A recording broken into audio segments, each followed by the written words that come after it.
सुबह का समय रहता है। पहाड़ी गांव यामाकोशी की हरियाली में रोयोता और उसकी छोटी बहन आया खेतों में उछल कूद करते हुए अंताक्षरी खेल रहे हैं। रोयोता कभी आया को चढ़ाता तो कभी खुद से हार मान लेता। खेल के बीच में दोनों गांव के बारे में बातें करते हैं, कैसे यामाकोशी की सीढ़ीनुमा खेतों में अच्छे चावल उगता है और कैसे यहाँ की हवा और मिट्टी अलग है। इधर दूसरी ओर आया के पापा नागाओका नाम के शहर में शिफ्ट होने का प्लान बनाते हैं। अब घूमते घूमते रास्ते में आया को एक प्यारा सा आवारा पिल्ला दिखता है। उसकी आंखों में चमक आ जाती है। वो पिल्ले को गोद में उठाकर प्यार से कहती है, इसे अच्छा घर मिलना चाहिए। रोयोता याद दिलाता है कि पापा को कुत्ते नहीं पसंद, लेकिन आया की मासूम जिद के आगे उसकी एक नहीं चलती। दोनों पिल्ले के पीछे दौड़ते हैं और उनका पीछा करते हैं और उनकी हंसी पूरे गांव में गूंजती है। घर लौटते वक्त पिल्ला उनका पीछा करता है। दोनों भागते हैं, ये हमारा पीछा कर रहा है। घर पहुंचकर आया दूध पीने लगती है। दादी ने पूछा, तुम्हें दूध कब से पसंद है? आया मुस्कुराकर कहती है, अब से। दादी उसे उसके पसंदीदा खाने का वादा करती है। आज तुम्हारे लिए स्पेशल डिनर बनाऊंगी। रात को आया और रोयोता अपनी माँ का पत्र पढ़ते हैं, जिसमें माँ ने लिखा है, रोयोता, हमेशा आया का हाथ थामे रखना और उसकी रक्षा करना। आया, अपने बड़े भाई की बात मानना और साथ निभाना। मैं तुम दोनों को बहुत प्यार करती हूँ, हमेशा तुम्हारे साथ हूँ। आया माँ के बारे में पूछती है, क्या माँ दयालु थी? उनकी आवाज़ कैसी थी? रोयोता उसे दिलासा देता है। आया पिल्ले की ओर देखती है और सोचती है, क्या उस पिल्ले की भी माँ है? अगर वो अकेला है तो इतना दुखी होगा। रात गहराती है। दोनों भाई बहन माँ की यादों और नए दोस्त पिल्ले की चिंता में सो जाते हैं। अगली सुबह गांव में बैल लड़ाई का उत्सव होता है। लोग तालियां बजा रहे हैं, लेकिन उत्सव के बीच में आया अपने दादाजी से कहती है, दादाजी, अगले जन्मदिन पर मैं जो मांगूंगी क्या आप वो मुझे देंगे? इस पर दादाजी मुस्कुरा कर कहते हैं, मैंने 70 सालों में कभी झूठ नहीं बोला, तुम्हें जो चाहिए मिलेगा। ये सुनकर आया खुशी से उछल पड़ती है और तुरंत दौड़कर अपने दादाजी को वो छोटा सा पिल्ला दिखाती है। पिल्ले को देखकर दादाजी पहले तो साफ मना कर देते हैं, क्योंकि आया के पापा यिची को जानवर, खासकर कुत्ते नहीं पसंद। लेकिन तभी रोयोता उन्हें याद दिलाता है कि उन्होंने आया से एक वादा किया था। इस पर दादाजी कुछ पल के लिए चुप रहते हैं, फिर आया की मासूम खुशी देखकर झुक जाते हैं और पिल्ले को रखने के लिए तैयार हो जाते हैं। जब वे सब घर लौटे तो यूची को इस बारे में पता चलता है। वो तो गुस्से से भड़क उठता है और दादाजी से बहस करने लगता है। बहस के बीच यूची के मुंह से अचानक निकल जाता है कि मेरी पत्नी मर चुकी है। ये सुनकर घर का माहौल एकदम से भारी हो जाता है और आया चुपचाप उस पिल्ले को अपने गोद में उठाकर बिना कुछ कहे वहां से चली जाती है। थोड़ी देर बाद रोयोता दौड़ता हुआ अपने पापा के पास आया और घबरा कर कहता है कि आया और उसका पिल्ला दो ही घर में नहीं है। ये सुनते ही दोनों घबरा जाते हैं और उन्हें ढूंढने निकल पड़ते हैं। खोजते खोजते रोयोता कहता है, आया जरूर मूनफील्ड गई होगी, वहीं उसे वो पिल्ला मिला था। ये सुनकर दोनों उसी दिशा में भागते हैं। जब वे मूनफील्ड पहुंचते हैं तो दूर से ही देखते हैं कि आया और वो पिल्ला घास पर गहरी नींद सो रहे हैं। ये देखकर दोनों को गहरी राहत मिलती है। रोयोता अपने पापा से कहता है, इस पिल्ले के मम्मी पापा नहीं है, अगर हम भी इसे नहीं रखेंगे तो ये बिल्कुल अकेला रह जाएगा। यूची कुछ देर चुप रहता है, फिर लंबी सांस लेकर धीरे से सिर हिलाता है और उस पिल्ले को अपनाने का फैसला करता है। बाद में उस पिल्ले का नाम मारी रखा जाता है। समय बीतता है और मारी धीरे धीरे बड़ी होकर एक समझदार और प्यारी कुतिया बन जाती है। अब कहानी 2004 के बसंत में पहुंचती है। मारी अब 3 छोटी छोटी पिल्लों की माँ बन चुकी है, मगर समय के साथ दादाजी के घुटनों ने जवाब देना शुरू कर दिया है और अब वे आया और रोयोता के साथ मारी के पिल्लों को घुमाने नहीं ले जा पाते। आया और रोयोता ये महसूस करते हैं, इसलिए वे मिलकर दादाजी के जन्मदिन पर उन्हें एक मैजिक कैन गिफ्ट करते हैं, जिससे दादाजी आसानी से चल सके और फिर मारी और उसके पिल्लों को घुमाने ले जा सके। दादाजी ये तोहफा पाकर भावुक हो जाते हैं। कुछ दिनों बाद एक रात तेज हवा चलती है। मारी को किसी अनहोनी का एहसास होता है और वो जोर जोर से भौंकने लगती है, मगर रस्सी से बंधी होने के कारण घर के अंदर नहीं जा पाती। उधर घर के अंदर आया अपने दादाजी से रोज की तरह बेड टाइम स्टोरी सुन रही होती है। तभी वह मारी की बेचैन भौंक सुनकर दादाजी से पूछती है कि वो इतनी परेशान क्यों हो रही है। दादाजी मारी की आवाज सुनकर थोड़ा चौंक जाते हैं और जब मेज पर रखे पानी के ग्लास को हिलते हुए देखते हैं तो तुरंत समझ जाते हैं कि कुछ बड़ा होने वाला है। वो फौरन आया से कहते हैं कि वो सुरक्षित जगह पर छिप जाए, लेकिन इससे पहले कि वो कुछ कर पाते तेज भूकंप आता है और पूरा घर भर भरा कर गिर जाता है। उधर यूची का ऑफिस और किराए का घर भी भूकंप में बुरी तरह से क्षतिग्रस्त हो जाते हैं। जैसे तैसे वो अपने गांव लौटने की कोशिश करता है, लेकिन पुलिस रास्ता रोक लेती है और उसे अंदर नहीं जाने देती। इधर आया और उसके दादा घर के मलबे के नीचे बुरी तरह फंस जाते हैं। दादाजी आया को बचाने की कोशिश करते हैं, लेकिन इस कोशिश में उनका शरीर बुरी तरह से चोटिल हो जाता है, खासकर उनका पैर। तभी मारी, जो अब तक बाहर बंधी थी, किसी तरह रस्सी तोड़ देती है और कांच के टुकड़ों को लांघते हुए अंदर पहुंचती है। उसके पैरों से खून बहने लगता है, लेकिन वो रुकती नहीं और वो दादाजी और आया की मदद करने लगती है। मारी की मदद के बावजूद हालत बिगड़ती जाती है और आया बेहोश हो जाती है। उसे बेहोश देखकर दादाजी भगवान से प्रार्थना करने लगते हैं और उसी वक्त मारी उनके सामने उनकी मैजिक कैन लेकर खड़ी होती है, मानो वो भी उनकी मदद के लिए खुद को झोंक देना चाहती हो। तभी एक और तेज झटका आता है और पूरा घर ढह जाता है। उधर रोयोता, जो अपने हॉस्टल में सुरक्षित है, टीवी पर समाचार देखकर घबरा जाता है।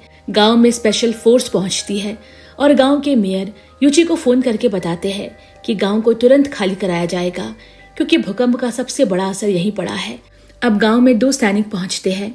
मारी को जब उनकी मौजूदगी का एहसास होता है तो वो दौड़कर उनके पास जाती है और उन्हें अपने घर की ओर ले जाती है। मारी की इस वफादारी को देखकर सैनिक भी तुरंत हरकत में आ गए और आया व दादाजी को मलबे से बाहर निकालते हैं। बाहर आकर पता चलता है कि दादाजी का बहुत ज्यादा खून बह चुका है, उन्हें तुरंत इलाज की जरूरत है। सैनिक हेलीकॉप्टर को बुलाते हैं, लेकिन तेज हवाओं के कारण हेलीकॉप्टर नीचे लैंड नहीं कर पाता। मजबूरन दोनों को एयरलिफ्ट किया जाता है। आया को जो पता चला कि मारी और उसके पिल्ले को एयरलिफ्ट नहीं कराया जाएगा तो वो टूट जाती है और जाने से मना कर देती है, लेकिन सैनिक किसी तरह उसे समझा बुझाकर हेलीकॉप्टर में बिठा देते हैं। जैसे ही हेलीकॉप्टर ने उड़ान भरी, आया खिड़की से मारी को देखकर जोर जोर से चिल्लाती है, मारी मारी। मारी भी अपने आंसुओं को छिपा नहीं पाती और उस हेलीकॉप्टर के पीछे दौड़ती है, मगर वो आसमान में उड़कर दूर चला जाता है। मारी वही खड़ी रोती रहती है, अपनी प्यारी दोस्त आया को एक बेबस और वफादार दिल के साथ जाते हुए देखती है। ये पल केवल मारी और आया की जुदाई का नहीं, बल्कि एक मासूम रिश्ते की सच्ची परीक्षा भी बन जाती है, जिसमें इंसानियत, प्रेम और वफादारी की असली तस्वीर उभर कर सामने आती है। अगला दृश्य नागाओका के शरणास्थल का है, जहां रोयोता अपने पापा से उदास मन से माफी मांगते हुए कहता है कि वो दादा, मारी और आया की मदद नहीं कर सका। इस पर उसके पापा उसे स्नेह पूर्वक समझाते हैं, बेटा जिंदगी कभी कभी इससे भी ज्यादा भयावह रूप ले लेती है, जब हम चाह कर भी कुछ नहीं कर पाते। इसीलिए इसमें तुम्हारी कोई गलती नहीं है। एक बार मौसम ठीक हो जाए, फिर हम जरूर मारी और उसके बच्चे को बचाने चलेंगे। उधर हॉस्पिटल में दादाजी रोते हुए आया की आंटी सायाको से कहते हैं, मारी ने अपने पैरों से खून बहने के बावजूद मेरी और आया की मदद की, लेकिन हम उसे वहीं छोड़ आए। और इधर गांव में मारी अभी टूटे हुए घर के बाहर बैठकर आया के लौटने का इंतजार कर रही है। वही शरणास्थल में शाम के समय आया अपनी आंटी से भावुक होकर पूछती है, मारी अब क्या खाएगी और उसके बच्चों का क्या होगा। इस पर आंटी उसे सांत्वना देते हुए कहती है, मारी एक माँ है और एक माँ किसी भी हालत में अपने बच्चों की परवरिश कर सकती है। ये सुनकर आया थोड़ी देर चुप रहती है और फिर सवाल करती है, मेरी माँ भी क्या ऐसी ही थी। इस पर साया को स्नेह से मुस्कुराती है और कहती है, तुम्हारी माँ बहुत नेक दिल थी और देखो आज भी तुम्हें ऊपर से देख रही है। इधर गांव में मारी टूटे हुए घर के मलबे से धीरे धीरे बिस्किट और चॉकलेट का पैकेट ढूंढकर अपने बच्चों को खाने के लिए देती है, लेकिन खुद भूखी रह जाती है। इसी बीच शरणास्थल में एक सैनिक आया के पास आता है और दुखी मन से कहता है, माफ कर दो, हम मारी को नहीं बचा पाए। इस पर आया आंखों में आंसू लिए दृढ़ स्वर में कहती है, मारी एक माँ है और वो बहुत मजबूत है, आप चिंता मत करिए, वो ठीक होगी। ये सुनकर सैनिक हल्का मुस्कुरा देता है। लेकिन अगले दिन जब न्यूज में आया सुनती है कि उनके गांव में लगातार तेज बारिश हो रही है और कुछ ही दिनों में वो पूरी तरह से तबाह हो सकता है। तो वो बेचैन होकर अपने भाई रोहिता के पास पहुंची और रोते हुए कहती है, मैं माँ की तरह मारी को मरते हुए नहीं देख सकती, कुछ करो। ये सुनकर रोहिता गंभीर स्वर में कहता है, मैं मारी को बचाने जाऊंगा, तुम यही मेरा इंतजार करना। लेकिन आया उसका हाथ पकड़कर कहती है, मैं भी तुम्हारे साथ जाऊंगी। अब दोनों चुपके से शरणा स्थल से निकल पड़ते हैं। रास्ते में उन्हें रोहिता की दोस्त नोआ मिलती है, जो हैरान होकर पूछती है कि वो कहाँ जा रहे हैं। इस पर रोहिता धीरे से कहता है, हम गांव जा रहे हैं, लेकिन किसी से कहना मत। रास्ते में जब रोहिता और आया पुलिस वाले को देखते हैं तो उनके दिल की धड़कनें तेज हो जाती है। पकड़े जाने के डर से वो एक पुरानी सुनसान और उबड़ खाबड़ सड़क से जाने का फैसला करते हैं। ये रास्ता लंबा और थका देने वाला है, लेकिन उन्हें अपने इरादों पर भरोसा है। कुछ ही देर बाद आया के पैरों से खून बहने लगता है और वो दर्द से कराहती है, पर कुछ कहती नहीं। रोहिता का दिल कांप उठता है। वो बिना एक शब्द कहे आया को अपनी पीठ पर बिठा लेता है और धीमी लेकिन मजबूती से आगे बढ़ने लगता है। बारिश की हल्की बूंदें गिर रही है, लेकिन रोहिता की आंखों में एक ही बात है कि मारी को बचाना है और आया को सुरक्षित वापस पहुंचाना है। उधर शरणा स्थल में नोआ बेचैनी से रोहिता और आया को ढूंढती रहती है। जब वो उन्हें कहीं नहीं देख पाती तो वो डर और घबराहट के साथ यूजी के पास पहुंची और हिम्मत जुटाकर बताती है, रोहिता और आया गांव की ओर निकल गए हैं। ये सुनकर यूजी के चेहरे पर चिंता की गहरी रेखाएं खिंच जाती है, मानो उसके पैरों तले की जमीन खिसक गई हो। लेकिन अगले ही पल वो खुद को संभालता है, क्योंकि पिता होने का फर्ज उसे पुकार रहा है। वो बिना समय गंवाए दोनों बच्चों को ढूंढने निकल पड़ता है। रास्ते में एक मोड़ पर उन्हें आया के खूनों से सने मोजे मिलते हैं। यूची कुछ पल के लिए वहीं रुक जाता है। उनके हाथ कांपते हैं, आंखें भर आती है और होंठ कांपते हुए बस एक ही शब्द निकलता है, आया। वहीं जंगल के एक कोने में जहां पेड़ चुपचाप खड़े हैं और हवा सिसकती है, रोहिता और आया थोड़ी देर आराम करने के लिए रुकते हैं। लेकिन ठंड अपने बेरुखी दिखाने लगती है और आया के शरीर को जकड़ लेती है। उसे तेज बुखार हो जाता है और वह बेहोश होकर गिर जाती है। रोहिता हड़बड़ाकर उसके पास बैठ जाता है। उसकी सांसें तेज चलने लगती है, आंखों में डर उमड़ आता है और आवाज कांपने लगती है, आया आंखें खोलो प्लीज। उसी वक्त एक और दृश्य में मारी अपने बच्चों के साथ एक लकड़ी के पुल को पार कर रही होती है। बारिश अब जोर पकड़ रही है, लेकिन मारी के कदम नहीं रुकते। अचानक पुल चरमराता है और भरभरा कर टूट जाता है। तीनों नदी में बहने लगते हैं। पल भर को मौत सामने खड़ी नजर आती है, लेकिन मारी अपनी जान की परवाह किए बिना अपने दोनों बच्चों को किसी तरह बचा लेती है। उसका चेहरा थक गया है, लेकिन आंखों में अब भी मातृत्व की वही लौ जल रही है। अब यहाँ शरणा स्थल में इसी बीच मेयर आंटी सायको से चिंतित स्वर में पूछते हैं, काफी देर से यूची या बच्चों का कोई पता नहीं, सब कुछ ठीक तो है ना? ये सुनकर साइको कुछ नहीं कहती, सिर्फ अपना सर झुका लेती है और अपनी चुप्पी से बहुत कुछ कह जाती है। जंगल में भटकते भटकते यूची आखिरकार दोनों बच्चों को ढूंढ निकालता है। आया अभी भी बेहोश है और रोहिता उसकी ओर देखने भर से टूटने लगता है। यूची आया को अपनी पीठ पर उठाने लगता है, लेकिन रोहिता रास्ता रोककर खड़ा हो जाता है। उसकी आंखों में दृढ़ता होती है और स्वर में हल्की कपकपी, आपने ही कहा था कि जिंदगी में इससे भी बुरा समय आ सकता है, इसके लिए मैं तैयार हूँ। मैं मारी को माँ की तरह मरने नहीं दूंगा। यूची उसे समझाने की पूरी कोशिश करता है, लेकिन रोहिता नहीं मानता। तो विवश होकर उसे गुस्से में एक थप्पड़ मारता है और जबरन उसे अपने साथ शरणास्थल वापस ले आता है। रोहिता का चेहरा आंसुओं से भीगा हुआ है, लेकिन उसके इरादों की आग अभी बुझी नहीं है। शाम को जब सब सो जाते हैं तो यूची चुपचाप रोहिता के पास आता है और धीरे से उसके बगल में बैठते हुए फुसफुसाता है, तुम्हारी माँ के जाने के बाद आया की जिम्मेदारी तुम पर डालना शायद मेरे जीवन की सबसे बड़ी कठोरता थी। मुझे माफ कर दो बेटा। रोहिता, जो उस वक्त शांत पड़ा था, हल्की सी मुस्कान के साथ जवाब देता है, माफी मत मांगिए। माँ ने मुझसे कहा था कि आया की हमेशा रक्षा करना, उसका हाथ कभी मत छोड़ना। यूची की आंखें भर आती है। वो धीरे से कहता है, आज तुम्हारी माँ जहाँ भी होगी तुम्हें धन्यवाद दे रही होगी। दिन गुजरते जाते हैं। उस दिन के बाद आया ने फिर कभी मारी का नाम जुबान पर नहीं लाया, लेकिन उसकी आंखों में अब भी एक चुप इंतजार जिंदा है। अगले दिन रोहिता और आया अपने दादाजी को एक छोटा सा तोहफा देते हैं। Magic can number 2।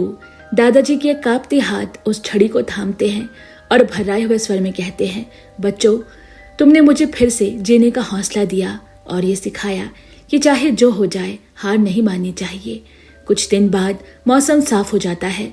आर्मी सभी लोगों को उनके घर तक ले जाने का फैसला करती है और कहती है कि आपको 2 घंटे दिए जाएंगे, फिर हम वापस लौटेंगे।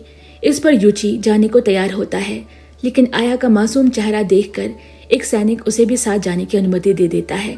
तभी एक गांव वाला आगे बढ़कर अपनी जगह रोहिता को देता है ताकि वो भी साथ जा सके। गांव पहुंचने के बाद सब मारी और उसके बच्चों को ढूंढते हैं, लेकिन उनका कोई पता नहीं चलता।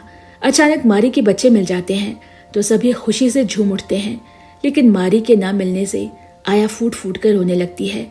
तभी कुछ समय बाद यूची को दूर डरी सहमी और थकी हुई मारी मिलती है। ऐसा लगता है मानो वक्त एक पल के लिए थम गया हो। आया उसे एकटक देखती रह जाती है, लेकिन मारी की आंखों में कोई चमक नहीं बची। शायद अपनों द्वारा छोड़ दिए जाने का दर्द अब तक उसकी आत्मा को भीतर से तोड़ चुका होता है।